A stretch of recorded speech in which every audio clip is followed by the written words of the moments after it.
नमस्कार दोस्तों, आज हम कुछ ऐसी बातें बताने जा रहे हैं कि एक बिटिया जो पूरे देश को हिला के रख रही है और पूरे देश में ये चर्चा चल रही है कि अभी इस टाइम पे जिस पार्टी की बात कर रही है वो बीजेपी पार्टी की बात कर रही है। वो महिला जो अभी हर एक रेपिस्ट और बलात्कारी जितने आरोप उस बेटी ने लगाए हैं और उसमें तथ्य ये निकाला जा रहा है कि जितने बीजेपी के लोग हैं उसमें सारे के सारे एक बलात्कारी भरे हुए हैं। आप स्क्रीन पे देख सबसे बड़ी बलात्कारी, सबसे ज्यादा मोलेस्टर्स आज इस देश में कोई पार्टी में है तो वह फांसीवादी भाजपा आरएसएस है। कि इतने सारे बलात्कारी हैं और लोग उन पे ही उनको ही वोट दे रहे हैं जो बलात्कारी हैं।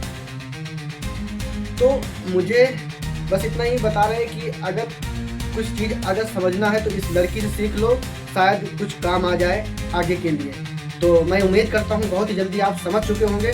तो प्रिया का समर्थन और इस बहन का समर्थन जरूर करें। आम जनता की जेब से पैसा कैसे चुराती है, जो अगर स्मार्ट ये देखना मीटर है सभी के घरों में लगे हुए थे तो उसमें ये धंधा चल रहा है कि अगर तुम बल्ब भी नहीं जला रहे हो तो भी तुम्हारा वो मीटर में वो काउंटिंग होती है और मीटर चलता रहता है, उसका पैसा देना पड़ेगा।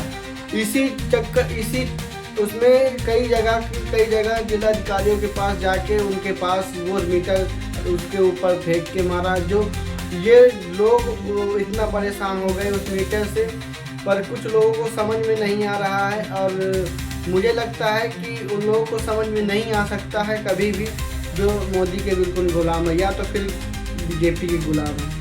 बीजेपी आम जनता की जेब से पैसा कैसे चुराती है, अगर ये देखना है तो आप उत्तर प्रदेश के ये वीडियो देख लीजिए। लोग अपने घरों से लगे स्मार्ट मीटर उखाड़ कर फेंक रहे हैं, क्योंकि जब से बीजेपी सरकार ने ये ओवर स्मार्ट मीटर लगवाए हैं, घरों में बल्ब जले या न जले बिजली बिल जरूर आ रहा है। लोगों का बिजली बिल 300 रुपए से बढ़कर 60,000 रुपए तक हो गया है। इटावा के शिवपाल कश्यप तो चाय बेचकर अपना गुजारा करते थे, लेकिन मोदी योगी सरकार के स्मार्ट मीटर ने उनको 1,60,000 रुपए का बिजली बिल भेजा। इसी सदमे में शिवपाल कश्यप जी की जान चली गई। लेकिन लोगों के मरने से बीजेपी को क्या ही फर्क पड़ता है। लोग तो यहाँ तक कह रहे हैं कि इन भारी भरकम बिजली बिलों से बीजेपी के बड़े बड़े नेताओं तक कट पहुँच रहा है। आज पूरे उत्तर प्रदेश के लोग स्मार्ट के नाम पर लूट रहे मीटरों को विरोध कर रहे हैं, लेकिन मोदी योगी की बीजेपी सरकार की वसूली जारी। मैं इतना ही जानता हूं, अगर एक चाय बेचता हुआ बंदा जो अभी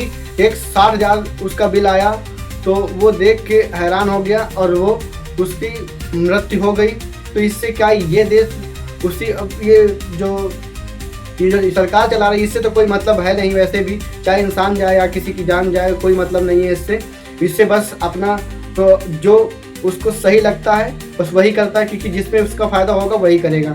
तो वो चाहे छीन के ले ले या तो फिर किसी को मार के ले ले, किसी भी तरीके से ये ले। दोस्तों, बंगाल में अभी चुनाव हो रहे हैं और मणिपुर कम से कम 10 दिनों से 15 दिनों से जल रहा है। बिल्कुल से उनका घर बर्बाद हो चुका है। जनता जो है हर एक व्यक्ति के बहकावे में आती है। जो हमें भी घर जाना है, कुछ लोग तो अपने घर बना चुके हैं, लेकिन हमें भी घर जाना है। जनता को लोग हमेशा कुछ नहीं बनाते हैं, मुझे कुछ नहीं चाहिए, बन भी जाते हैं। अभी जो क्या कहते हैं रवि किशन जो अभी मछली भात ये दुनिया बात ये यार, मतलब कि इतना लालच दे के उनसे वोट तो ले लिया। फिलहाल के लिए बंगाल में अभी कितनी सारी चोरियां हुई। जो बीजेपी जो है ईवीएम से चोरी जो इलेक्शन कमीशन है वो वोट चोरी करवा चुका है और बहुत सारे जगह पे ममता बनर्जी को लात भी मारा गया और कैमरा बंद हो गए हैं। ये तो अगले वीडियो में देख ही लिए होंगे। और बात करते हैं, अभी मणिपुर बिल्कुल से जल रहा है, उसके बारे में कोई सोच नहीं रहा है और उसको वैसे ही छोड़ के रखा हुआ है। अब ये बात मान लो कि पूरा सब चुनाव में पहुंच गए हैं और चुनाव होने के बाद ही सारा कुछ होगा। मणिपुर बिल्कुल जल रहा है। ये बिटिया का कहानी नहीं लगती है कि हम लोग यहाँ से निकल पाएंगे। हमें भी घर जाना है। कुछ लोग तो अपने घर बना चुके हैं, लेकिन हमें भी घर जाना है।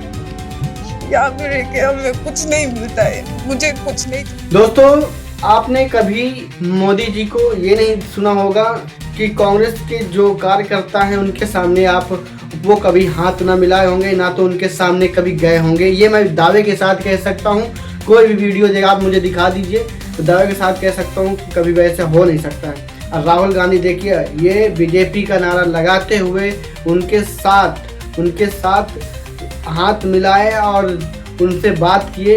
अगर कोई ऐसा नेता है तो मुझे बता दीजिए जिसका बहिष्कार होता हो, वो आदमी जाके इतना देश मतलब कि पुरखों से चली आई जो कांग्रेस, वो आज इतनी नीचे दब चुकी है, लोगों ने इतना नीचे दबा चुके हैं।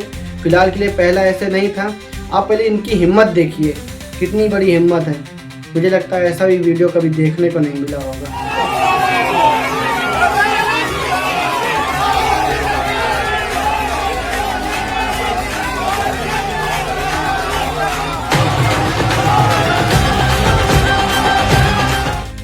उनकी समस्या सुनने नहीं आ रहा है। अब एक जरा से एक ये वीडियो देखो, राहुल गांधी के यहाँ पे एक आदमी गया, एक औरत गई, उनको देखो कितने प्यार से खाना खिलाया जा रहा है, खाना बनाया जा रहा है। आ जाओ अपने हाथ से खाना लाना।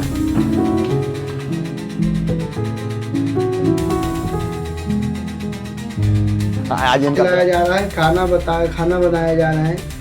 ऐसा मुझे लगता है कोई जब पढ़ा लिखा व्यक्ति हो या संस्कारी हो, यही सब ये सब कुछ कर सकता है, क्योंकि अनपढ़ लोग ऐसा नहीं कर सकते, क्योंकि उनके मन में वही विचारधारा रहेगी जो उनके प्रति बिल्कुल से उनकी मानसिकता बिल्कुल से हटी हुई होगी और लोगों के प्रति बिल्कुल से दुर्व्यवहार कर रहे होंगे, वो मानसिकता होगी। तो आप सारा चीज़ देख सकते हैं। उम्मीद करता हूँ कि इस वीडियो में कुछ सीखने, कमेंट में अपनी राय जरूर दें और चैनल को सब्सक्राइब करिए, क्योंकि आपको ऐसे ही वीडियो देखने को मिलेगी बहुत ही। और तैयार नॉलेज के लिए आपके लिए कुछ चीज़ें तैयार कर रहा हूँ जो जरूर से जरूर आपको देखनी चाहिए, देखेंगे अच्छी लगेगी। तो मिलते हैं